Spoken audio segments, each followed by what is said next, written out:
Hello everyone, today I'm here to review the Limescale Deblocker. Now, what's really annoying is that since I moved into my new house, I have been suffering with really hard water. There's nothing really dangerous about hard water. It's completely based on your geo and where you live. It's nothing to be concerned about.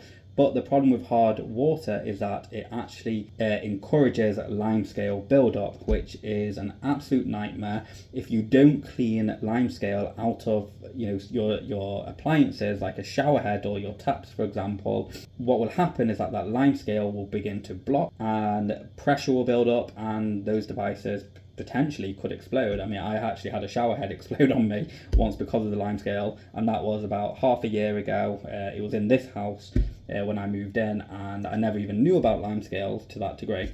So what these do is you take one of these and you poke it through your shower heads, okay, the little holes in the shower head, and that deblocks the limescale and it allows the water to come out really easily.